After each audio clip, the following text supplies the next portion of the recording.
The morning started like any other, in the quiet neighborhood.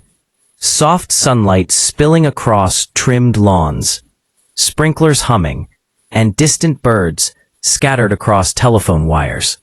It looked peaceful, normal, safe. But peace is always a fragile thing. And today, it was about to break. Jason Miller tightened the strap of his work bag as he stepped outside his front door. He wore a simple gray hoodie, faded jeans, and the expression of someone used to keeping his head down. Not because he was weak, far from it, but because he had spent years learning that trouble comes fast when you carry a past like his. He locked the door behind him, took a breath of crisp air, and started down the walkway toward his car. That's when he noticed the black SUV, parked crooked near the sidewalk. Engine still running, windows tinted too dark for a family car. Jason's steps slowed. His heartbeat didn't spike. He had trained himself better than that. But something in his mind shifted into a quiet alertness. He scanned for movement, for shadows behind the glass, for the subtle signs that danger was close. Nothing. Just silence. But sometimes silence was its own warning. He reached his car door, but his instincts whispered wait. And then he heard it. "Hey, you!" The voice snapped across the street like a whip. Jason slowly turned his head. Two men in tactical-style vests walked toward him from across the street. Not police uniforms. These were tan vests with black patches that read, Neighborhood Compliance Unit. A name created to sound official. A tone meant to intimidate. But nowhere near an actual law enforcement agency. Jason narrowed his eyes, watching them approach. The taller one, stocky, red-faced, chest puffed out, pointed directly at Jason as if he had caught a criminal in broad daylight. His partner followed a step behind, hand resting near the belt as if expecting a fight. Jason didn't move. He simply stood, quiet, steady. "Morning," he said calmly. No, don't morning me," the leader snapped, stomping closer. "We got a report of some suspicious activity happening on this block. And it led right to you." Jason blinked once. "That so?" The man smirked like he'd already won something. "Yeah, that's so." The second officer lifted his chin. "We need to see your ID." Jason exhaled slowly. He knew this type. Men who mistook the badge on their vest for real authority. Men who looked for confrontation where none existed. Men who chose targets who were standing alone. He didn't reach for his wallet. Instead he asked, "Did I break a law?" The leader scoffed loudly. "You don't answer questions with questions. Show me ID." Jason kept his voice level. "Before I show anything, tell me the legal reason you're stopping me." The man's face twisted with irritation. "The legal reason is that I'm telling you to." "That isn't a legal reason," Jason said calmly. "Wrong answer, at least to a man who lived on ego." The officer stepped closer, now uncomfortably close, breath heavy with cheap coffee. "Listen here," he growled. "This neighborhood has rules, and rule number 1 is when a compliance officer asks for your ID, you give it immediately." Jason didn't back up, didn't look away. "Compliance officer?" he repeated. "Neighborhood committee position isn't law enforcement." Now the man's face turned red enough to match a stop sign. "Oh, I see what this is," he spat. "One of those internet lawyers. Think you know the law, huh?" "No," Jason said simply. "I know my rights." The second officer finally stepped in, placing a hand gently on his partner's arm. "Calvin," he muttered, "take it easy."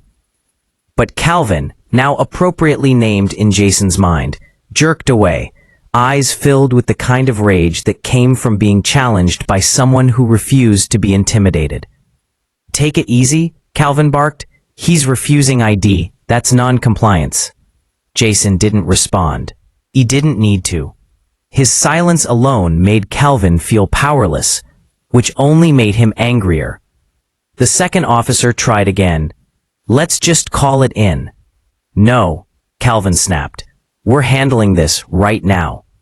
He jabbed a finger toward Jason's chest. "You think you can just walk around here like you own the place, dressed like that? Acting suspicious outside your own house?" Jason's eyes cooled.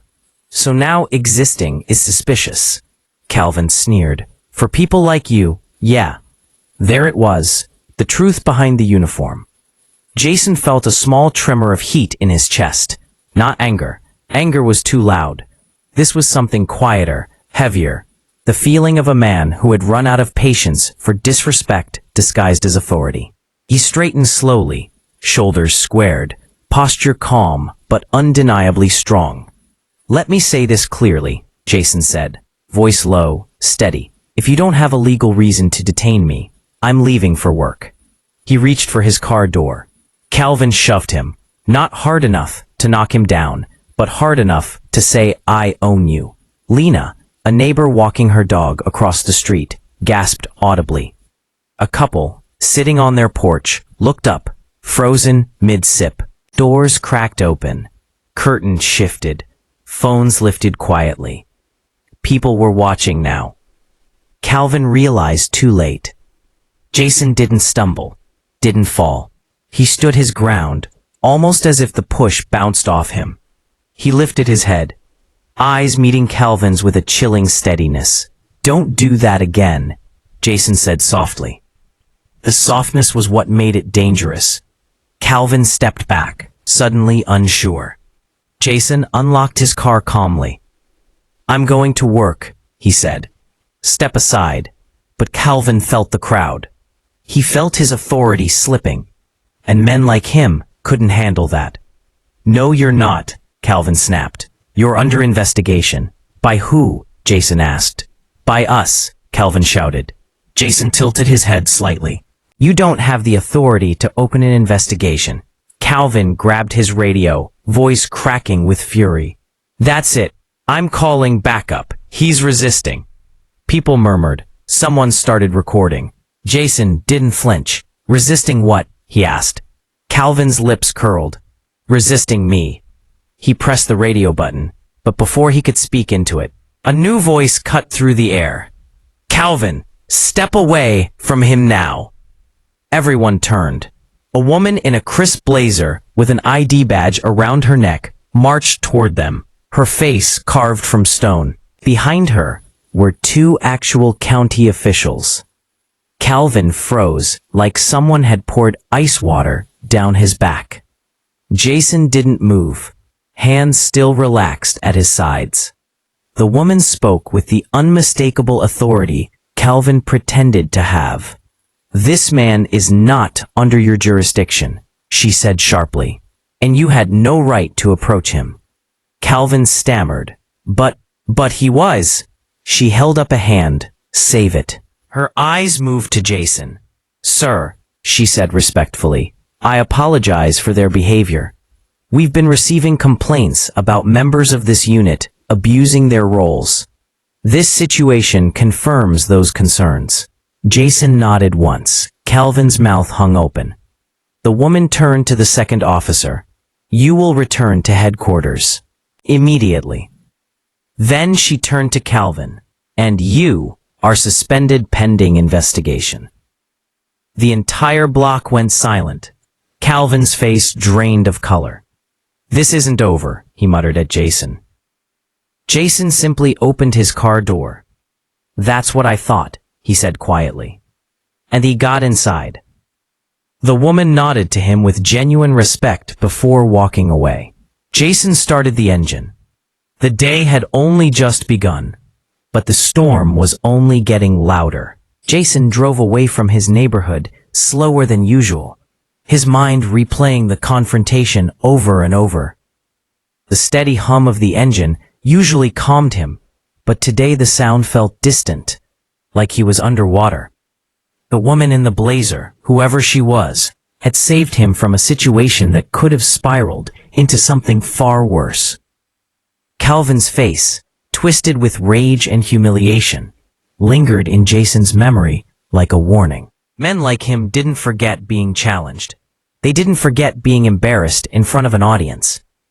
Jason kept his focus on the road. He had survived far worse things in his past.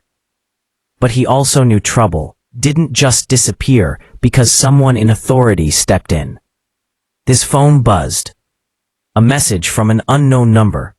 We need to talk. Urgently. Paragraph. Jason arrived at his workplace, a mid-sized IT logistics firm, about 10 minutes late. Ordinarily, he'd slip in quietly, avoid unnecessary conversations, and blend into the background. But today, the moment he stepped through the doors, he felt every pair of eyes shift toward him. Whispers, side glances, raised brows. It wasn't paranoia. Everyone was staring. Finally, a coworker approached him. A young man named Evan, who always talked too fast. "Dude, are you okay?" Evan whispered, wide-eyed. Jason frowned. "Why wouldn't I be?" Evan glanced around before leaning closer. "Because that video of you went viral." Jason froze. "What video?" Evan's eyebrows shot up. "You didn't see? Someone posted the whole thing. The 2 compliance officers harassing you this morning." Jason's heartbeat thudded in his ears. The push. The way you stood up to them. The lady showing up and suspending the dude. It's all online. Jason felt the floor tilt slightly beneath him. "Who posted it?" he asked. Evan shrugged. "A neighbor? Someone across the street? I don't know. But it's everywhere. People are arguing in the comments. Half are supporting you, saying you handled it like a legend. The other half are saying you provoked the officers." He hesitated. "Someone even said you looked dangerous." Jason closed his eyes for a moment, feeling frustration tighten his chest. He didn't ask for this. He didn't want eyes on him. Attention was the last thing he needed in his life. He steadied his voice. "Send me the link." Evan sent it instantly. Jason walked toward the back stairwell, quiet, empty, away from noise, and clicked the video. It was exactly as Evan described. Clear angle, perfect audio, a crowd forming, Calvin losing his temper, Jason standing calm as stone. Then, the woman in the blazer stepping in like a force of nature, suspending Calvin, restoring the balance. Jason watched the comments scroll. This man stayed calm like a king. That officer needs training. Why didn't he just show his ID? He must be hiding something. Respect to the lady who stepped in. This dude handled it better than I ever could. And then one comment made Jason's blood run cold. I know him. He's the guy from the incident 2 years ago. Jason's breath caught in his throat. His fingers tightened around the phone. The incident. The one he had moved cities to escape. The one he thought no one here knew about. The reason he never drew attention. The reason he stayed quiet. The reason he kept his past locked away where no one could dig it up. He clicked the commenter's profile. Private. No identifiable picture. A ghost account. A threat. Jason slipped his phone into his pocket and rubbed his temples. The last thing he needed was someone dragging his past into the light. A voice echoed behind him. You're Jason, right? Jason turned sharply. A woman in a navy coat stood at the bottom of the stairwell. Shoulder bag, hair pinned back, calm expression. Her badge hung around her neck. Jason recognized her instantly. The woman from the street. Mind if we talk? She asked. Jason straightened. You followed me? I didn't follow you. Your workplace is public information. She paused. And the situation this morning requires immediate clarification. Jason exhaled. All right. What do you need to know? She gestured toward a quieter hallway. They walked together, her demeanor firm but not hostile. My name is Director Shaw, County Oversight Division. Jason raised an eyebrow. Oversight? As in? The agency that monitors misuse of authority by community units, private patrols, and neighborhood enforcement groups. Jason nodded slowly. Makes sense. Shaw continued. The man who confronted you, Calvin Reed, has a history. Complaints from minorities. Single parents. Teenagers. Threatening behavior. Power misuse. Jason clenched his jaw. So he's done this before. More times than we can count, Shaw replied. Your case was the final trigger we needed to suspend him. But his reaction today, it worries me. Jason's eyes narrowed. Why? Because he didn't react like a man who made a mistake, Shaw said softly. He reacted like a man who believes he still has power. That makes him dangerous. Jason looked away, staring at the far wall. I'm used to dangerous men. I know, Shaw said. Jason's head whipped back to her. What do you mean, you know? She met his gaze with calm certainty. We ran your name, Jason. Your real name. Jason's stomach dropped. Shaw stepped closer, lowering her voice. You're not in trouble, but someone else is looking for you. Someone much worse than Calvin. And they're using this neighborhood incident as an excuse to get near you. Jason's pulse hammered. Who? He whispered. She took a breath. Colonel Briggs. Jason froze. No. No, no, no, not him. Not again. Not after everything. Shaw continued. He's been tracking you for months. Quietly, patiently, waiting for you to slip up. And when that video went viral this morning, she shook her head. It gave him exactly what he needed. Jason felt the world tilt. That video, he murmured, exposed me. Exactly, she whispered. If he finds you first, you won't get a second chance. Jason's jaw tightened with the weight of a past he had spent years trying to outrun. Shaw took a step back. You have two choices now, she said softly. Hide or fight. Jason closed his eyes. Hiding never worked. Running never ended. His past always found him. Maybe Shaw was right. Maybe it was time to stop being hunted. He opened his eyes. Tell me what Briggs wants. Shaw hesitated. Then she whispered. Revenge. Jason didn't move at first, didn't breathe, didn't dare blink. The stairwell felt smaller now, the air heavier, as if every single molecule carried the weight of his past. Revenge, Jason finally whispered, though he already knew the answer long before the word left his lips. Director Shaw's expression tightened. You disappeared without permission. You exposed things he wanted buried, and more importantly, she hesitated, voice dropping lower. You made him look weak. Jason exhaled sharply, a cold, humorless breath. Briggs didn't forgive weakness. Not in others. Not in himself. Shaw continued. You didn't just walk away from him, Jason. You humiliated a man who built his entire life on the idea that he can't be defeated. Jason's jaw flexed. He defeated himself. Shaw nodded. But men like Briggs don't see it that way. Silence. Only the buzzing light above them and the faint hum of office printers down the hall. Jason leaned against the wall, rubbing the back of his neck. How long has he been looking? Since the incident, Shaw said.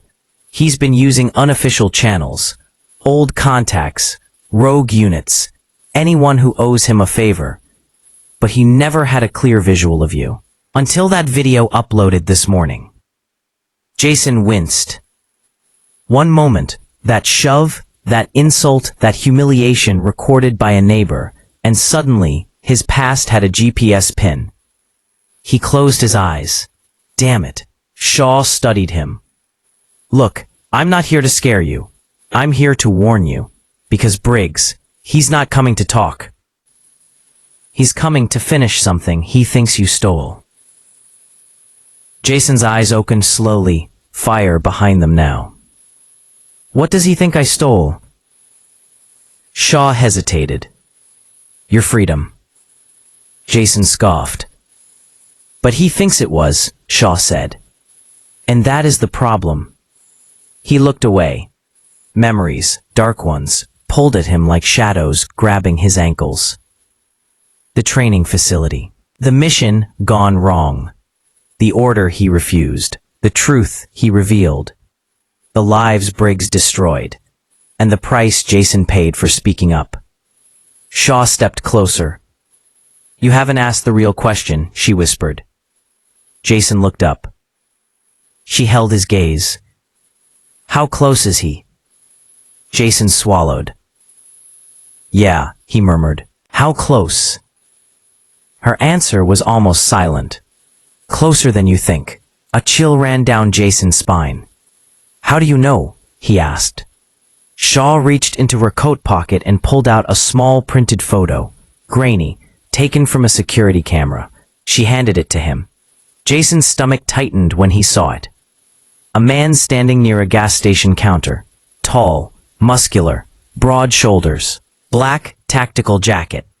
Even through the blurred image, the scar along his jaw was unmistakable.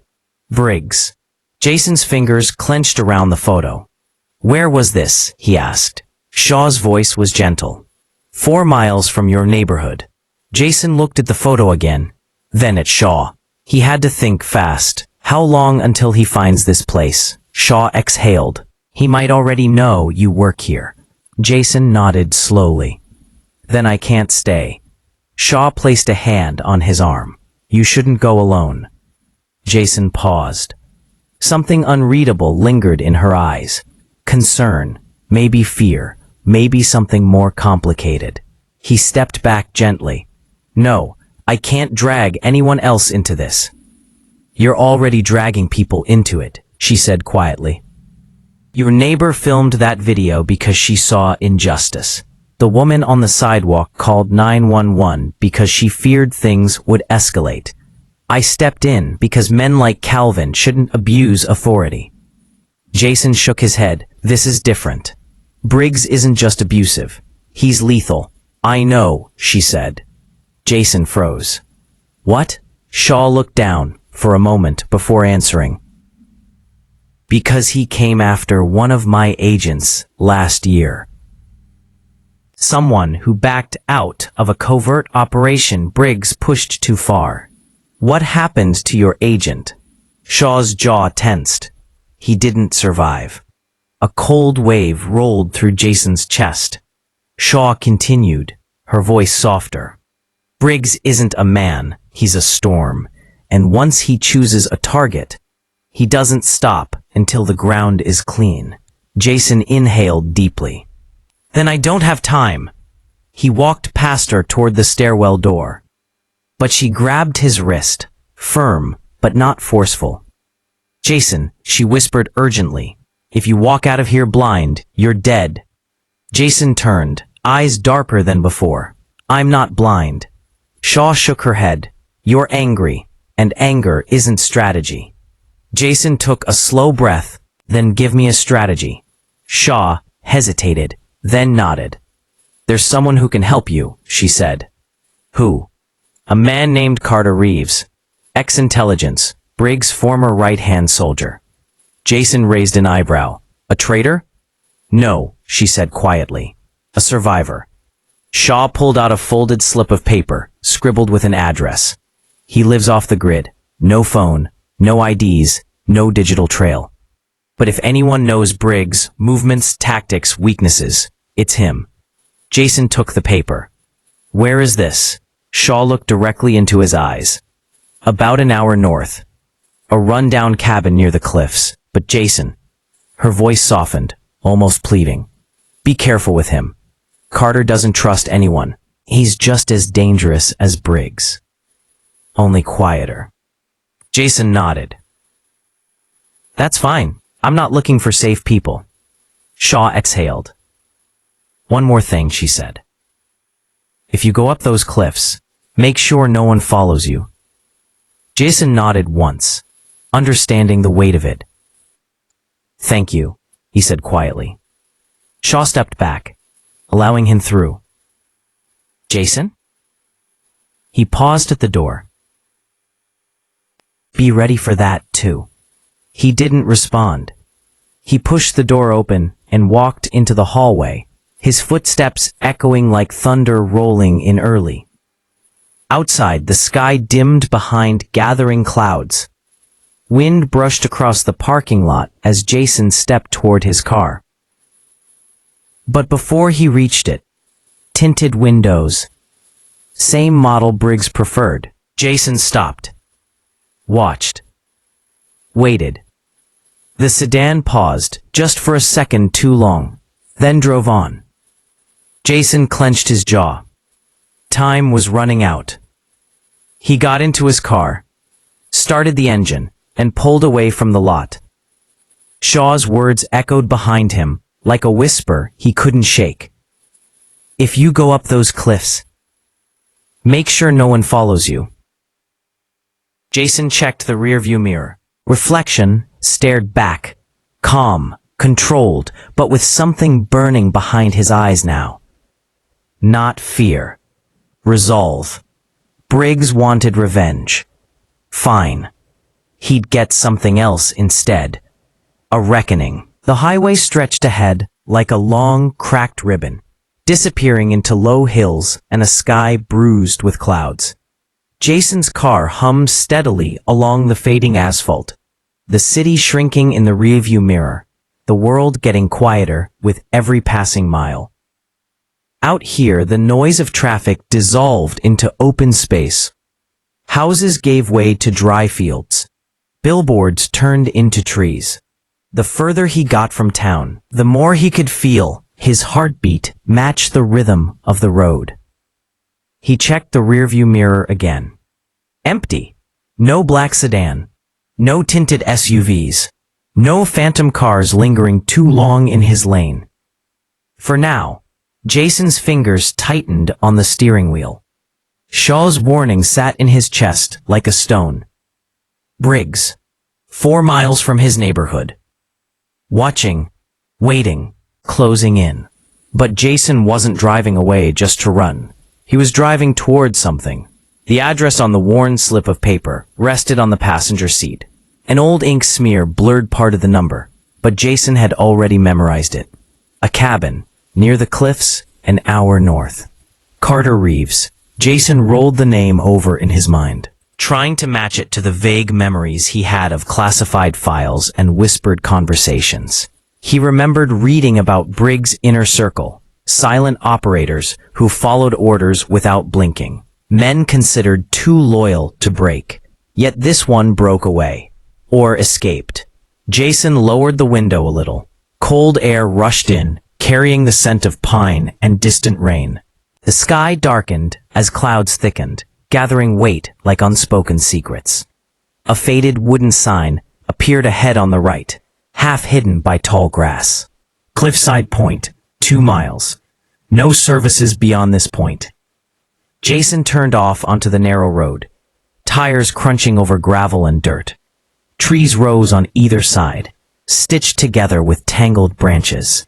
The sunlight thinned, filtered through leaves, casting jagged shadows across the windshield. He slowed the car, senses sharpening. You can't ever arrive at a place like this casually. This was the kind of road where people either came to disappear, or to be disappeared. He drove until the road narrowed into little more than a path. A battered mailbox leaned at a crooked angle, its paint almost entirely peeled off. No name on it, no number, just rust and silence. Jason pulled over and killed the engine. The quiet that followed was almost unnerving. No traffic, no voices, only the distant crash of waves against rock somewhere below and the soft hiss of wind moving through the trees. He stepped out of the car, closing the door gently. Ahead, a faint trail cut through the trees. He followed it. Branches scraped against his jacket as he walked.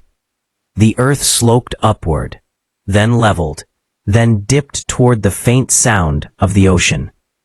After a few minutes, the cabin came into view. It was small, hunched against the edge of the cliffs, built from dark, weather-beaten wood. The windows were dusty. The porch sagged slightly. A single metal chair sat outside, facing the horizon. There were no signs of life. And yet, Jason felt watched. He stopped at the edge of the clearing, his instincts pulsing in the back of his skull. "Carter Reeves," he called out calmly. "My name is Jason Miller. Director Shaw sent me." Nothing moved. He waited. Almost a full minute passed before he noticed it. A subtle glint behind one of the second-floor windows. A reflection. Glass. Or a rifle scope. Jason lifted his hands to shoulder height, fingers spread. "I'm unarmed," he said. "If you planned to shoot me, you would have done it when I stepped out of the car." A voice drifted from somewhere above, low and even. "Mistake patience for hesitation." Jason didn't flinch. "Shaw said you're the only person who knows Briggs well enough to predict his next move." Silence. Then, footsteps on old wood. The front door creaked open. A man stepped out. He was taller than Jason, lean but not fragile, muscle coiled tight beneath a faded t-shirt and worn tactical pants. His hair was peppered with gray at the temples, his beard trimmed close. His eyes, though, were the most striking. Sharp, steady, assessing everything at once.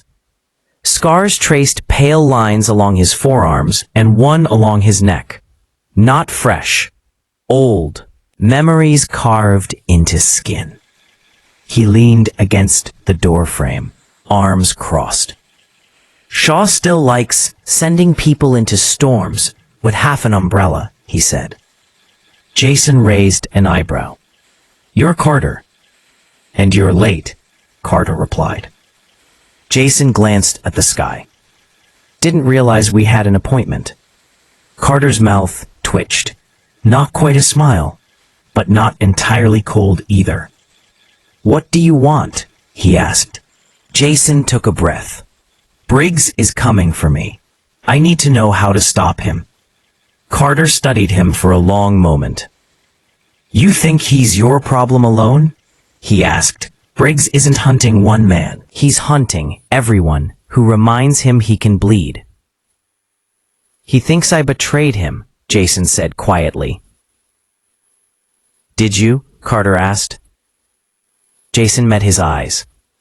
"I refused to follow an order that would have gotten innocent people killed," he said. "If that's betrayal, then yes." Carter stared at him. "For Briggs," he said slowly, "that's worse than betrayal." Jason stepped forward. "You worked under him. You know how he moves, how he thinks. Help me." Carter pushed off the door frame and walked down the steps, boots creaking on old wood. Up close, his presence felt heavier, like standing near a storm cloud that hadn't decided whether to rain lightning or walk away. "Let me guess," Carter said. "Shaw wants to use you as bait." Jason frowned. "She wants me prepared. She wants you alive long enough to expose him," Carter corrected. "Same thing, different packaging." Jason didn't argue. Carter circled him once, like a man sizing up a fighter, before stepping into the ring. "How long have you been on the run?" he asked. "A while," Jason replied. "Long enough to know this doesn't end with me just hiding." Carter nodded once. "Good. Hiding gets you killed slower." He turned away and gestured toward the cabin. "You want my help?" he said. "You come inside. But understand something. Once you step through this door, there's no version of your life that goes back to normal." Jason glanced past Carter at the cliffs, where gray waves crashed against jagged stone far below. "Normal left a long time ago," he said. Carter held his gaze for another second, then stepped aside. Jason walked past him and into the cabin. Inside, the air smelled faintly of coffee, gun oil, and old wood. Maps were pinned to the walls. Red lines connected locations Jason didn't recognize. The table in the center of the room held a few open files, a half-empty mug, and a stack of printed photos. Briggs appeared in several of them. In one, he stood beside a convoy. In another, he shook hands with a politician at a private airport. In a third, he walked through a security checkpoint, flanked by two nameless men. Carter closed the door behind them. "You ever wonder why men like him always land on their feet?" he asked. "Because people above them are afraid to cut them loose," Jason replied. "Exactly," Carter said. "He's protected, no matter how many lines he crosses. Someone up top always says he gets results. They'll deny him publicly, then fund his next operation in private." Jason stared at the photos. "So how do you beat someone like that?" he asked. Carter leaned on the table, folding his arms. "You don't beat him by going at his strength," he said. "You beat him by exposing his weakness." Jason looked up. "And what's that?" Carter met his eyes. "Control," he said. "He needs to feel like he controls the board, the players, the outcome, the story." Carter's gaze sharpened. "You're the loose end he didn't calculate. That terrifies him more than any bullet." Paragraph. Jason nodded slowly, absorbing every word. He asked. Carter reached for a marker and circled one spot on the map pinned to the wall. "By making sure," he said quietly, "that for the first time in his life, Briggs walks into something he didn't design." Paragraph. Jason stepped closer, eyes tracing the circle on the map. Paragraph.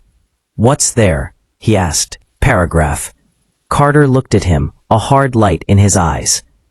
"The place where he thinks he's going to break you," he said. A small, humorless smile tugged at his mouth. "But if we do this right," he tapped the map. "It's where you break him instead." The cabin felt colder the longer Jason stared at the circled point on the map.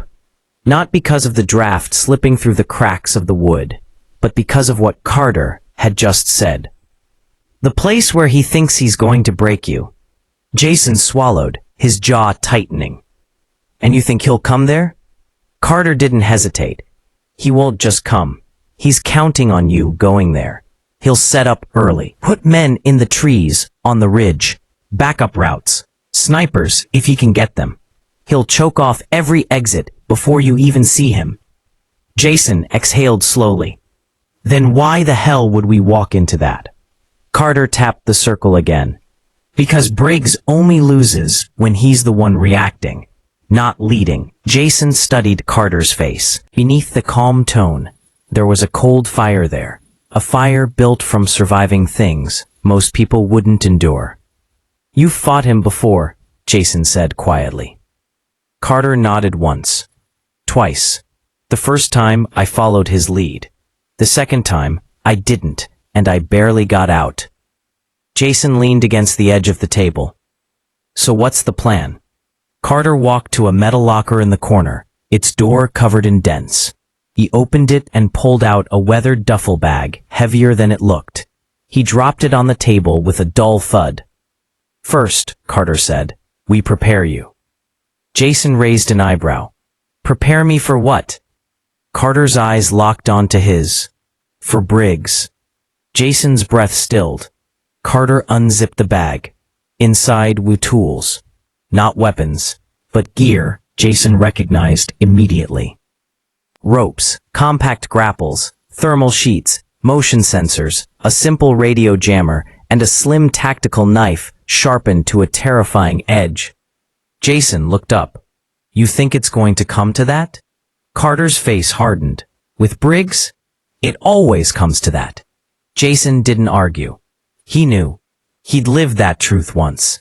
Carter tossed him a small device the size of a pager. "Cliff sensors. You stick them behind rocks. They'll tell you who's approaching from wind shifts alone." Jason turned it over in his hands. "That accurate?"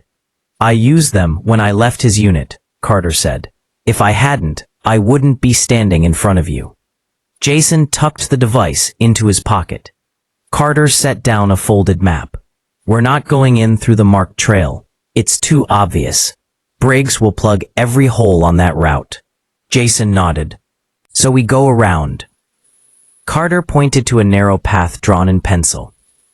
This ridge here, the one with the collapsed mining tunnel. It's unstable, but it's hidden. Jason traced the line. Looks dangerous. Carter shrugged. That's what makes it useful. Jason exhaled.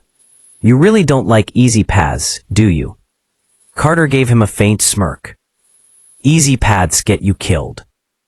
Jason absorbed every detail. These weren't instructions. They were survival laws. Lessons carved into Carter's bones. And what about Briggs? Jason asked. Where will he set up? Carter moved to another map, one pinned beside the window. Briggs always takes high ground. Always. He wants to see every angle, every movement, every breath taken within his perimeter. It's how he feels safe. Jason frowned. So he'll be here. Carter nodded. Top of the ridge. Perfect sight lines. Cover. Escape route behind him. Jason rubbed his jaw. And you want us to get behind him? Carter looked at him. Impressed. You catch on quick. Jason's eyes hardened. Because I've been prey before. And I'm not doing that again. A pause lingered between them. Mutual understanding. Forged from different battles, but familiar scars. Thunder rumbled in the distance. Faint, but growing. Jason glanced at the window. Storm's humming. Carter followed his gaze. Good. Weather levels the field. Briggs relies on precision. Storms ruin precision. Jason nodded. When do we go? Carter checked the dim sky. 2 hours. Storm should hit right after sunset. Jason's pulse steadied. Good. Carter tilted his head. Most people would be terrified. Jason's voice was quiet. I've been terrified before. I survived that. I'm not doing fear again. Carter studied him for a moment longer, then nodded. All right then. Time to test if you're as ready as you think. He moved to the back door, motioning Jason outside. Jason followed. Behind the cabin was a clearing of dirt, hardened by years of weather. Targets made of scrap metal hung from branches, swinging lightly in the wind. Carter walked to the far end and lifted a thin wooden staff. Show me how you move. Jason blinked. Move? I need to know if you're fast, or if you're going to get me killed.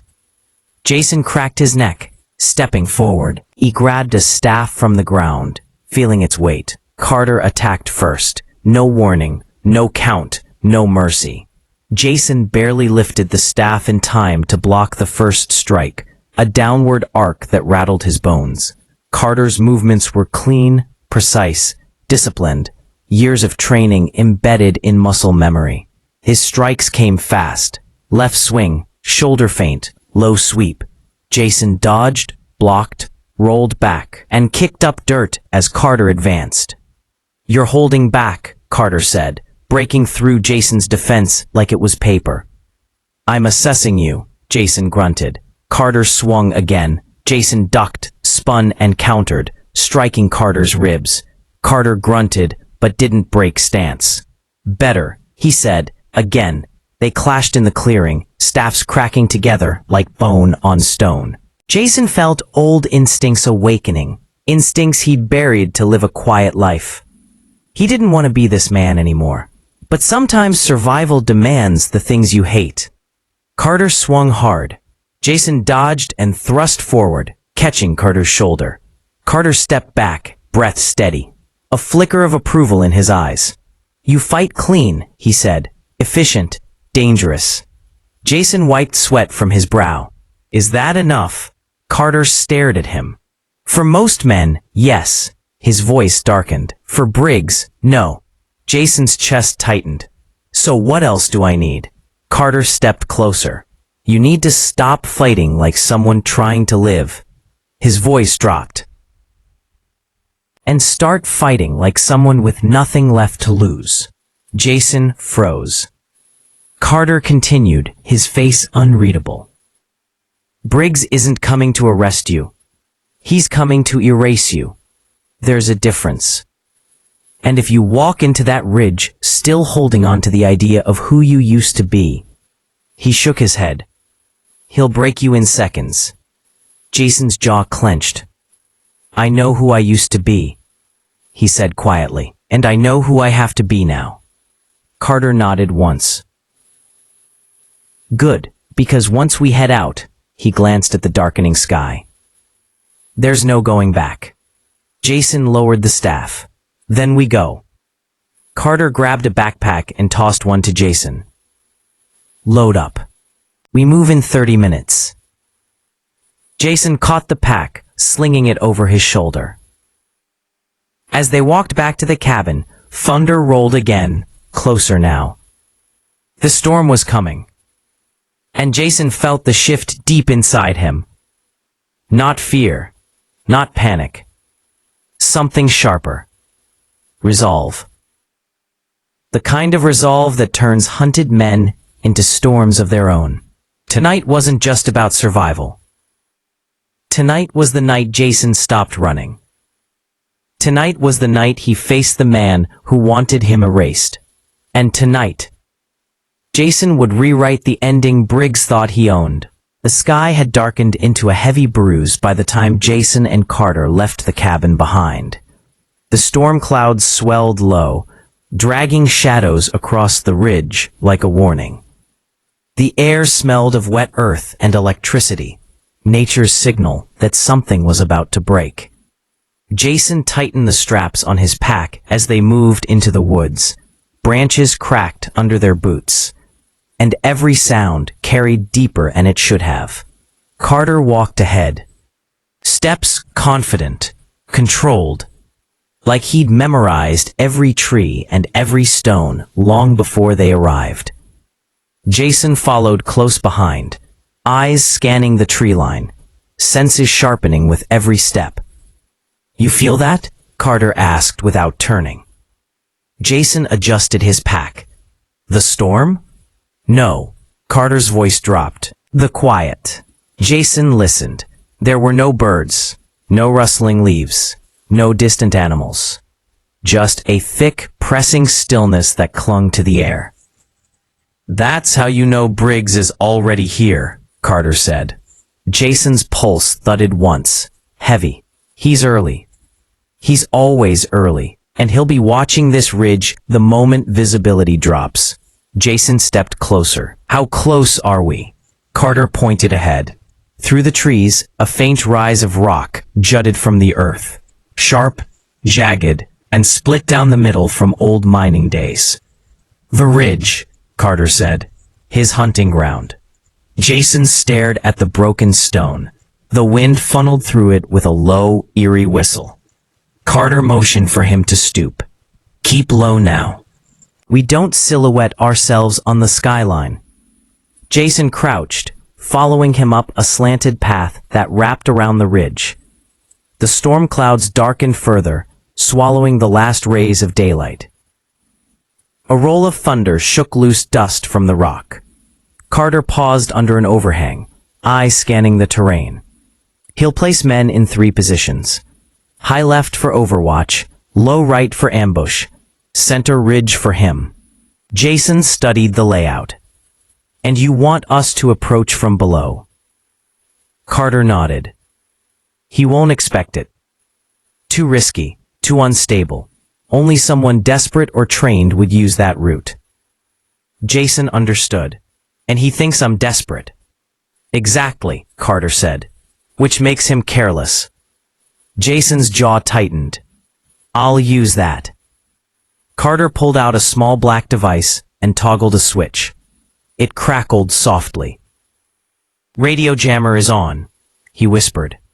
Communications between his men will be interrupted. Jason raised an eyebrow. That won't alert him? Carter smirked faintly. He'll think it's the storm. Another crack of thunder rolled across the ridge, louder this time. Jason felt the first cold droplets of rain tap against his shoulders. Carter's expression changed, calmer, more focused. When this rain hits hard, visibility will drop. That's when you move. Jason nodded. And you? I'll stay back, Carter said. Cover you with sensors and the jammer. My job is to keep you alive long enough to face him. Jason glanced at him sharply. To face him alone? Carter met his stare. You're not fighting Briggs because of me, he said quietly. Or because you owe anyone anything. This is your ghost, your fight. The only way forward is through him. Jason didn't argue. He knew it was true. He'd felt it from the moment Carter had shown up at the diner. From the moment he'd heard Briggs's voice in that threat. From the moment his past pawed its way back into his life. He had to finish this himself. But he wasn't walking blind. Carter tapped his shoulder. Let me see your stance. Jason raised an eyebrow. Now? Yes, now, Carter said. Briggs isn't just trained. He trains others. If you telegraph even a millisecond of hesitation, he'll break your rhythm and take control.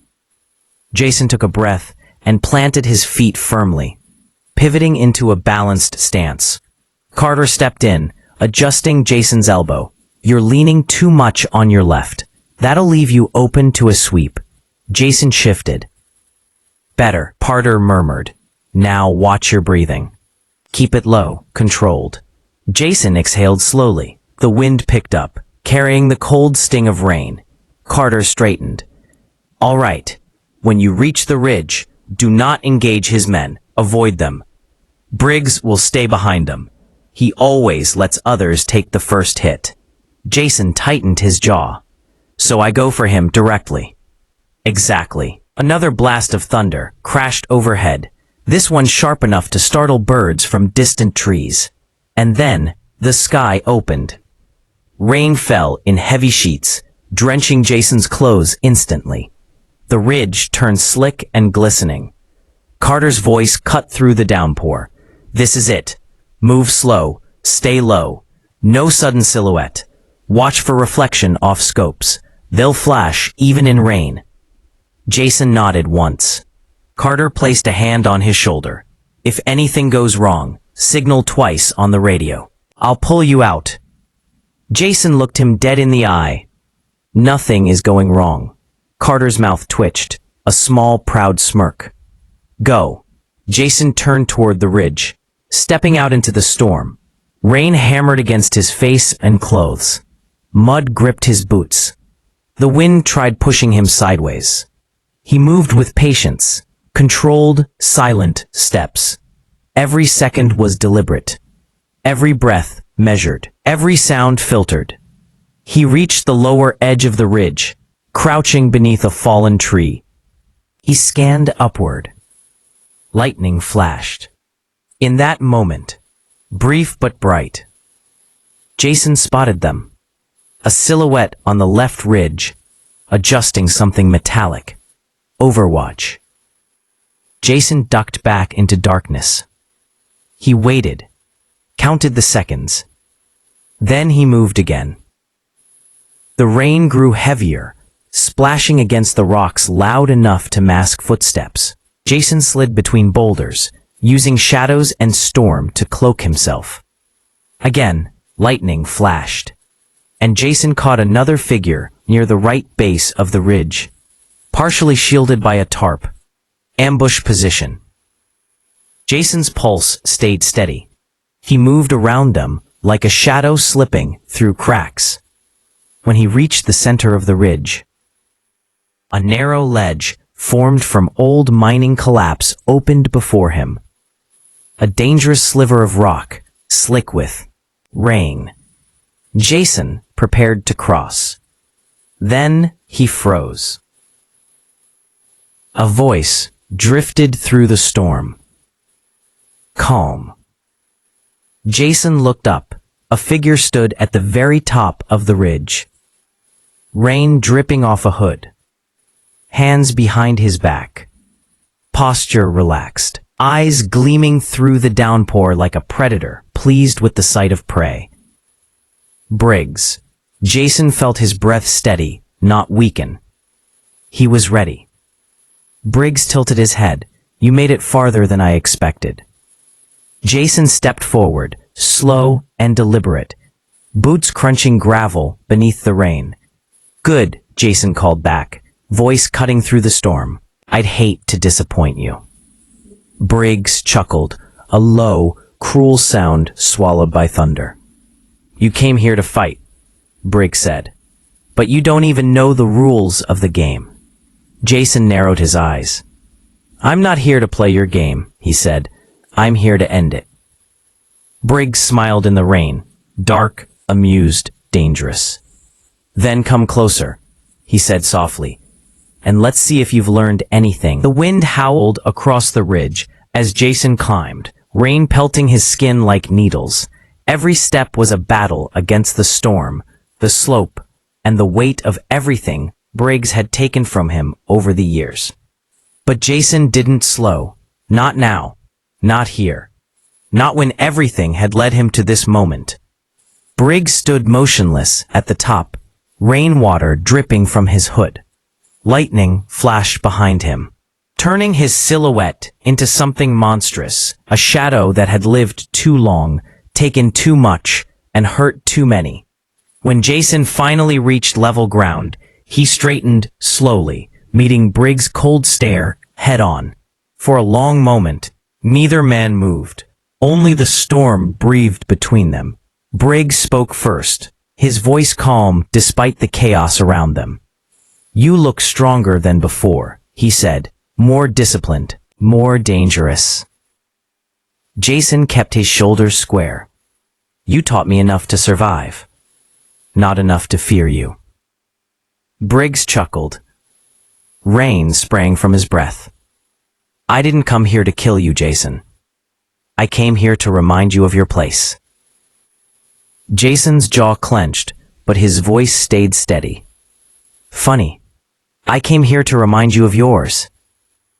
Briggs slowly removed his hood, revealing a thin smile. Sharp, predatory. You're still emotional, Briggs said. Still controlled by guilt and memory. That makes you weak. Suddenly Briggs lunged, but Jason had been waiting. Briggs' fist cut through the air where Jason's head had been a split second earlier.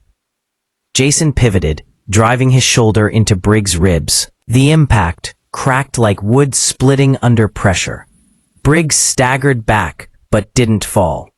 He wiped his mouth, rain mixing with blood. Good, Briggs growled. Show me everything. Show me what you think makes you worthy. Jason steadied his breathing. I'm not here to prove anything. I'm here to finish what you started. Briggs struck again, faster, harder. Jason blocked the first blow, dodged the second, but the third caught his jaw, spinning him sideways.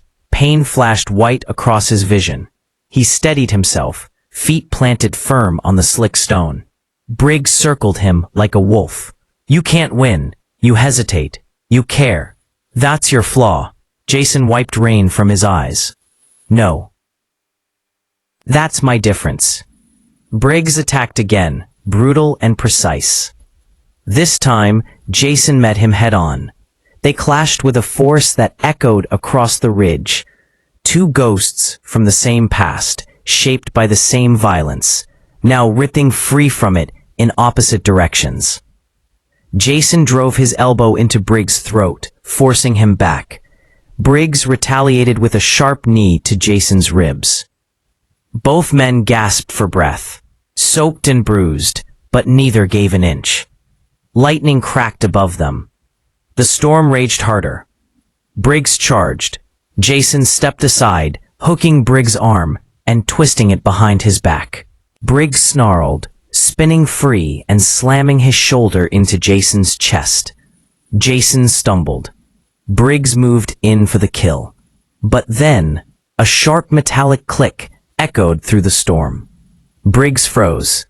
Jason looked down. Briggs' own knife was now pressed against his throat, Jason's hand steady, unwavering. For the first time, Briggs' eyes widened. Jason's voice was low, steady. Breaking through the storm. You're right. I care. About people. About what's right. About not becoming the monster you wanted me to be. He pressed the blade just close enough for Briggs to feel the truth in it. That's not weakness, Jason said. That's why you lose. Briggs swallowed hard. Jason stepped back, letting the knife drop to the ground instead of using it. That shook Briggs more than the blade ever could. You don't have the nerve, Briggs snarled, though his voice trembled. Jason held his gaze. No, I have the discipline. Another flash of lightning illuminated the ridge. At that exact moment, a voice shouted from below, Jason, move. Carter. Jason turned just in time to see something glinting in Briggs's hand, a backup blade he'd kept hidden. Briggs lunged. Jason dropped low, swept Briggs's legs from under him, and drove his palm upward, catching Briggs squarely under the chin. Briggs hit the ground hard. His body slid across the wet stone, right toward the edge of the ridge. Jason sprinted forward and grabbed Briggs's wrist just before his body could fall over the cliff. Rain hammered both of them mercilessly. Briggs dangled over the abyss, eyes wide, breath shaking. Jason held on with both hands. Why? Briggs croaked. Why save me? Jason tightened his grip. Because someone has to end this cycle. Below them, Carter climbed up the ridge, calling out, Jason, pull him back. Jason tried. He dug his heels into the stone. He pulled with everything he had. But Briggs didn't help himself. He didn't reach. He didn't support his weight. He didn't choose life. Instead, he stared at Jason with a strange calm, almost acceptance. You win, Briggs whispered. Lightning flashed one final time. Briggs' grip loosened. Jason's fingers slipped. And Briggs fell into the darkness below. The storm swallowed the sound. Jason remained frozen at the edge, rain pouring down his face, like the sky itself was grieving with him. Carter reached him, grabbing his shoulder. Jason, you did what you could. Jason didn't speak. He just stared into the void where Briggs had vanished. Not triumphant, not relieved, just finally free. After a long silent moment, Jason stood. He breathed deeply, slow, controlled, steady. For the first time in years, the weight on his chest felt lighter. The storm began to fade, the clouds parted, and a faint beam of early morning light broke through. Jason looked at Carter. Let's go home. Carter nodded. Yeah. It's time. Together, they walked away from the ridge, leaving behind the past, the storm, and the man who had haunted Jason for far too long. Jason didn't look back. He didn't need to. He was finally moving forward. Are you? If you enjoyed this story, make sure to like, subscribe, and share. Your support helps us keep bringing powerful stories to life. We'll see you in the next one.